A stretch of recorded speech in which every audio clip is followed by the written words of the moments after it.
जय हिंद फ्रेंड्स। तो आज हम लोग क्लास 10th का, ठीक है, क्लास 10th का रिफ्लेक्शन ऑफ लाइट यानी प्रकाश का परावर्तन, ठीक है, यानी पहला चैप्टर है फिजिक्स का, है ना, भौतिकी का, जिसमें हम लोग यह देखेंगे आज की इस वीडियो में कि अवतल दर्पण में किरण आरेख खींचना सीखेंगे और उत्तल दर्पण में भी किरण आरेख खींचना सीखेंगे। तो शुरू से अंत तक बने रहे। कुछ नियम है, ठीक है, किरण आरेख खींचने के लिए निम्नलिखित 4 नियम हैं। तो चलिए हम लोग समझते हैं चारों नियम को पहले, उसके बाद कोई भी, है ना, किरण आरेख खींच सकते हो। वस्तु कहीं पर भी रहेगा तो खींचा जा सकता है, ठीक है। तो आप जानते हैं कि यह आपका क्या है, अवतल दर्पण है, क्योंकि इसका परावर्तक सतह आंतरिक है, यानी जिसका फेस, मुंह देखने वाला यानी चेहरा देखने वाला क्या है, अंदर की तरफ है, तो इसको क्या कहते हैं, अवतल दर्पण। अब बाहर रहता है ना परावर्तक सतह, तो इसको उत्तल कहते हैं। तो इसमें देखिए यह आपका ध्रुव हो गया, क्या है, यह ध्रुव है, पोल है, यह हो गया फोकस, यह हो गया केंद्र, वक्ता केंद्र है ये। तो अब यहाँ पर पहला नियम है, ठीक है, पहला नियम है कि अगर कोई मुख्य अक्ष के समांतर किरण आएगा, ठीक है, मुख्य अक्ष किसे कहते हैं, तो यहाँ देखिए P से C को मिलाने वाली सीधी रेखा को। तो कोई मुख्य अक्ष से समांतर अगर कोई किरण आ रहा है तो दर्पण से टकराने के बाद यानी परावर्तन के बाद हमेशा फोकस जाएगा। देखिए कोई भी इस तरह से मुख्य अक्ष समांतर आएगा तो फोकस नहीं जाएगा, चाहे नीचे से भी खींच सकते हो तो यहाँ फोकस नहीं जाएगा, ठीक है। तो पहला हो गया नियम कि अगर मुख्य अक्ष समांतर कोई प्रकाश से किरण आ रहा है तो दर्पण से परावर्तन के बाद वो फोकस से गुजरता है, ठीक है। दूसरा नियम, तो यह आपका हो गया क्या, अवतल दर्पण, ठीक है, और इसका हो गया यह आपका P, ये हो गया F और ये C, ठीक है। अगर देखिए कोई P पर आएगा, ठीक है, यानी कोई किरण P पर आ रहा है तो ये आपतित किरण हो गया, ये परावर्तित किरण हो गया, ठीक है।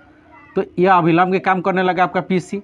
तो यह कोण जितना कोण बना के इधर से आएगा P पर आने वाली यानी ध्रुव पर, उतना ही कोण बना के इधर चला जाएगा। यानी अगर इधर 50 डिग्री के है तो ये भी कितना डिग्री के बना के जाएगा, तो 50 डिग्री के। तो अगर P पर जितना कोण बना कर आएगा मित्र, उतना ही कोण बना कर इधर नीचे भी चला जाएगा। तो दूसरा हो गया। तीसरा देखिए, तो पहले सबसे पहले हम लोग अवतल दर्पण बना लेते हैं, ठीक। उम्मीद है कि आपको समझ में आ रहा है दोस्त। अब देखिए अगर मान लीजिए कि कोई किरण F से आ रहा है, फोकस से गुजर रहा है, तो दर्पण से परावर्तन के बाद वह मुख्य अक्ष समांतर यानी PC के समांतर हो जाएगा, सीधा हो जाएगा। चाहे अगर नीचे से भी, समझ रहे हैं दोस्त, अगर नीचे से भी अगर मान लीजिए कि फोकस से देखिए जा रहा है, फोकस से गया कि कोई किरण अगर फोकस से गुजर रहा है तो दर्पण से परावर्तन के बाद मुख्य अक्ष से समांतर हो जाएगा, यानी मुख्य अक्ष यह है, इसका समांतर हो जाएगा, ठीक। तो यह तीसरा हो गया। और लास्ट चौथा,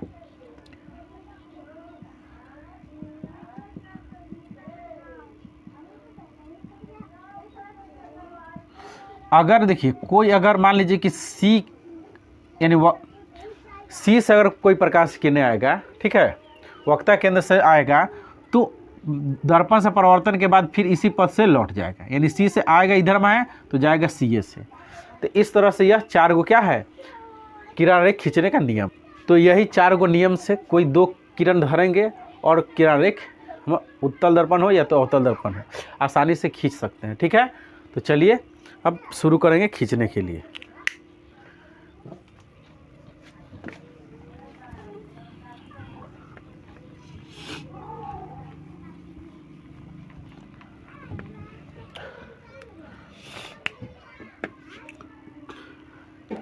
देखिए पहला है जब वस्तु अनंत पर हो। पहला कंडीशन है कि अवतल दर्पण में आपको किरण रेख खींचना है जब वस्तु कहाँ हो, अनंत पर हो। तो पहले आप थोड़ा सा ये एक चीज़ और जान ले, मान लीजिए कि अवतल दर्पण है आपका, ठीक, यह हो गया आपका PFC, ठीक। तो अनंत क्या होता है, देखिए अनंत यहाँ है, यहाँ यानी ये जो रेखा को छोड़कर भाग को क्या होता है, अनंत, यानी यह आपका अनंत है, यह आपका हो गया C और यहाँ आ जाएगा तो अनंत के बीच हो जाएगा, C और अनंत के बीच, ठीक है। और ये C पर है, यह तो तो वस्तु को हम लोग कहाँ रखेंगे, पहला कंडीशन में अनंत पर। तो यह मान लीजिए कि अनंत पर यह वस्तु है, तो यहाँ से ढेर मानी प्रकाश किरण जा रहा होगा, ठीक है। तो एक रेखा इधर से भी जाता होगा। तो हम लोग जानते हैं कि यह देखिए मुख समांतर जा रहा है, तो कहाँ से गुजरेगा परावर्तन के बाद, फोकस से, ठीक है, फोकस से गुजर जाएगा। उसी तरह से मान लीजिए कि गौर यहाँ पर बिंदु है, तो अगर यह भी जाएगा मतलब मुख समांतर कहाँ से गुजरेगा, फोकस से, फोकस से गुजरेगा। चाहते तो आप यहाँ बिंदु रख सकते हैं अनंत पर, और इधर से गुजरेगा तो कहाँ गुजरेगा, कट के फोकस से, क्योंकि हम लोग जान गए चुके हैं पीछे कि मुख समांतर आती प्रकाश किरणें परावर्तन के बाद फोकस से ही जाती है। अब इसी को देखकर आपको प्रकृति लिखना है, प्रकृति यानी नेचर। तो देखिए मित्र, इसका प्रकृति क्या होगा, वास्तविक और उल्टा। हालांकि यहाँ पता नहीं चल रहा है कि उल्टा है कि क्या है, लेकिन बुक में उल्टा ही लिखा रहता है। और पता ही कहाँ कटा है, तो एफ पर, फोकस पर। उसके बाद देखिए वस्तु बिंदु आकार के है, तो इसका प्रतिबिंब यानी फोटो भी बिंदु आकार का है ना, बिंदु आकार, ठीक है। तो दर्पण के बाईं तरफ है ना, इधर बाईं तरफ है, इधर दाईं तरफ, और बाईं तरफ कट रहा है तो वास्तविक होता है वो, और इधर दाईं तरफ कट रहा है तो आभासी होता है। और नहीं तो देखिए प्रतिबिंब बनने के लिए दो रेखा चाहिए, दोनों रेखा आपस में कट जाए तो वास्तविक, और कटता हुआ प्रतीत हो इस ज़बरदस्ती तो उसको क्या बोलते हैं, आभासी बोलते हैं। चलिए अब वस्तु को हम लोग कहाँ रखेंगे, अनंत और सी के बीच। कहाँ, अनंत और सी के बीच, ठीक है।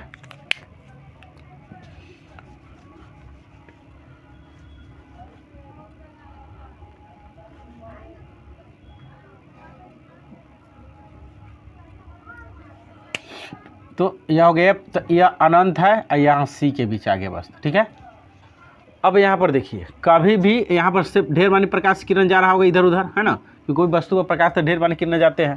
तो दो किरण यहाँ से हम ले लेंगे, ठीक है। तो एक सीधा लेंगे, तो देखिए यहाँ चल गया मुख समांतर, तो कहाँ से जाएगा, फोकस, कहाँ से गुजर गया, फोकस से, ठीक है। और देखिए यह आपका वस्तु मान लीजिए कि ये भी है, तो यहाँ से मुख समांतर गुजारे, ठीक है। अब आप ले सकते हो दूसरा है ना, सी है तो सी से ले जाइए इसे, तो यहाँ पर क्या हो गया, कट गया।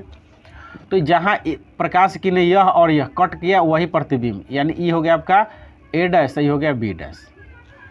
तो अब देखिए इसका प्रकृति, देखिए एक दूसरे काट रहा है, तो क्या होगा प्रकृति को, वास्तविक और उल्टा, क्योंकि देखिए उल्टा क्यों, इसका मुंडी ऊपर है, इसका मुंडी नीचे है, तो उल्टा है। दूसरी बात है कि कहाँ कटा है, तो सी एंड एफ के बीच, सी और एफ के बीच, देखिए सी और एफ के बीच यहाँ कटा है ना, और इसका आकार वस्तु इतना गो है, अब प्रतिबिंब छोटा है तो लिखेंगे वस्तु से छोटा। तो इस तरह से इसका हम प्रकृति लिख दिए, ठीक है। आगे हम लोग चलते हैं। अब हम कर देते हैं वस्तु कहाँ रहेगा, सी पर, वस्तु रहेगा भाई सी पर, ठीक।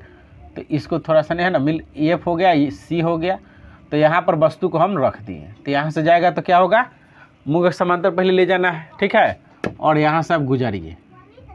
तो यहाँ से सीधा आपको खींचना है, तो फोकस से गया, ठीक है, ये आपका फोकस से गया, ठीक, सीधा खींचना है। और इसको दूसरा हम लेते हैं वस्तु के सी में गुजारेंगे, तो यहाँ कट गया।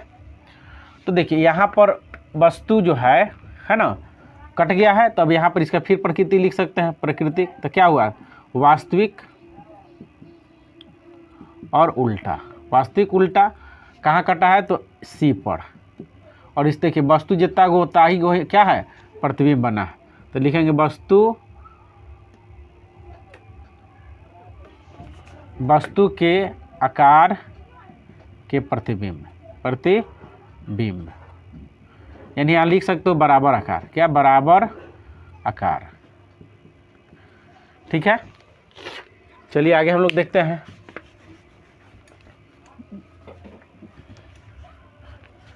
अब रखते हैं वस्तु को, देखिए एफ है, सी है, तो यहाँ पर रखते हैं सी और एफ के बीच, सी एंड एफ के बीच, ठीक है। वस्तु कहाँ रखे, सी और एफ के बीच। तो यहाँ से पहले जाएगा और ये फोकस से गुजरेगा, ठीक है। और दूसरा हम सी से गुजारते हैं, यहाँ पर क्या होगा, कट गया, इसको बढ़ा सकते हैं पीसी को यानी मुख अक्ष को, तो यहाँ पर क्या हुआ, प्रतिबिंब बना हुआ है। ठीक है, अब देखिए यहाँ प्रकृति में फिर लिखिएगा नेचर, प्रकृति क्या है, सचो कटा, तो इसलिए वास्तविक और उल्टा। और देखिए कहाँ कटा, तो सी और अनंत के बीच, सी एंड अनंत के बीच। और देखिए वस्तु इतनी को है, प्रतिबिंब बहुत बड़ा है, तो लेकिन वस्तु से बड़ा, वस्तु से बड़ा।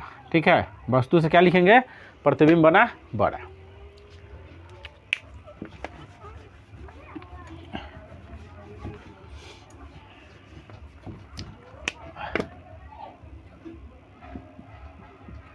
अब वस्तु को रखते हैं एफ पर, यहाँ पर रख दिए एफ पर, तो जाएगा मुख समांतर, वो एफ से गुजरेगा। ठीक, दूसरा हम लेते हैं सी से, है ना, सी से ले जाएंगे तो यह भी देखिए कट रहा है एक दूसरे का, नहीं अनंत पर कटेगा इधर।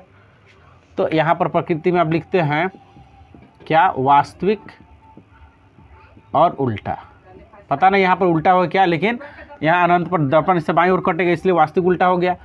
और अनंत पर कटेगा, कहाँ, अनंत पर कटेगा। उसके बाद यहाँ फिर हम लोग लिखेंगे क्या, कि वस्तु से, है ना, वस्तु से बहुत बड़ा, बहुत बड़ा, क्योंकि जितना वस्तु है ये प्रतिबिंब अनंत बनेगा तो वस्तु से बहुत बड़ा बनेगा। ठीक,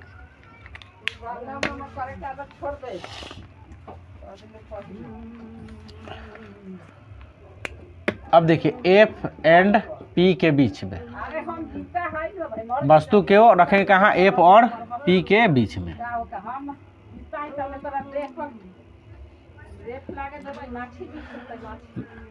देखिए वस्तु कहाँ रखे हैं, पी और एफ के बीच में, तो यहाँ से सीधे जाएगा इस तरह से और एफ से गुजरेगा, और दूसरा यह सी से जाएगा। तो बताइए एक दूसरे कहीं कटेगा, नहीं कटेगा। तो इस कंडीशन में हम लोग क्या करेंगे कि इसको पीछे बढ़ाते, इसी के सिद्ध में इसको क्या करेंगे, पीछे बढ़ाएंगे और इसको इस तरह से सीधा बढ़ाएंगे, है ना। तो क्या हुआ, यहाँ पर दर्पण के पीछे कट गया। ठीक है, तो इसका हम लोग लिखेंगे क्या, प्रकृति। ठीक है, प्रकृति तो क्या हो गया, काल्पनिक, काल्पनिक और सीधा। क्यों, क्योंकि इसका मुंडी ऊपर है, इसका भी मुंडी ऊपर है। ठीक, और कहाँ कटा, दर्पण के पीछे, दर्पण के पीछे। और प्रतिबिंब वस्तु से बहुत, वस्तु से बड़ा है, तो वस्तु से बड़ा। ठीक है, तो इस तरह से हम लोग अवतल दर्पण में, है ना, किरण रेखा खींचना सीख चुके हैं। अनंत और अनंत, सी पर, सी और एफ के बीच, एफ पर और पी और एफ के बीच। अब सीखेंगे हम लोग उत्तल दर्पण में किरण रेखा खींचना।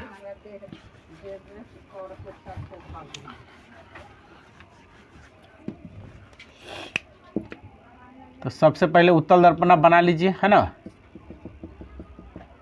और इसका केंद्र इधर होगा, एफ यहाँ है। ठीक है, तो हम पहले, तो यह आपका उत्तल दर्पण है, क्योंकि परावर्तक सतह आपका क्या बाहर है, तो वस्तु को हमेशा कहाँ रखते हैं, बाईं साइड। वस्तु को कहाँ रखेंगे, इधर दाईं साइड है, तो वस्तु को हम लोग लेफ्ट साइड रखते हैं। तो मान लीजिए कि यह वस्तु हो गया। ठीक, और यहाँ से यह प्रकाश किरणें जाएगा। ठीक है, तो उत्तल दर्पण से परावर्तन के बाद, है ना, यहाँ से गुजर जाएगा, क्योंकि देखने वाला के लगेगा कहाँ से आ रहा प्रकाश किरणें, तो एफ से लगेगा, है ना। और दूसरा हम पी से गुजारते हैं, तो जानते हैं कि जितना पी यानी ध्रुव पर जितना कोण बना के आता है उतना ही कोण बना के इधर चला जाएगा। अगर 50 डिग्री बना के आए तो 50 डिग्री बना के लौट जाएगा। तो देखिए यह किरण, ठीक है, और यह किरण कहीं कटेगा, नहीं कटेगा। तो इस कंडीशन में हम लोग क्या करते हैं, पीछे इसे बढ़ाते हैं। ठीक, तो यहाँ पर क्या हुआ, प्रतिबिंब बन गया। ठीक है, ये मान लीजिए कि ए है, बी है, तो ये हो गया ए डैश और बी डैश, यह प्रतिबिंब बना। तो अब इसका प्रकृति लिख सकते हैं आप, क्या लिखिएगा, तो प्रकृति में काल्पनिक, यानी काल्पनिक सीधा है, यानी आभासी, दोनों के देखिए मुंडी ऊपर है ना, तो सीधा हो गया। और आभासी है, कहाँ कटा है, तो दर्पण के पीछे। और वस्तु यहाँ इतना बड़ा है, या इतनी प्रतिबिंब बना है, तो वस्तु से छोटा, वस्तु से छोटा। इस तरह से उत्तल दर्पण में आप किरण रेखा खींचना सीख चुके हैं। अगर यह वीडियो आपको अच्छा लगा मित्र, तो ज़रूर मेरे चैनल को सब्सक्राइब कर लें और अपना ध्यान रखें। जय हिंद, जय भारत।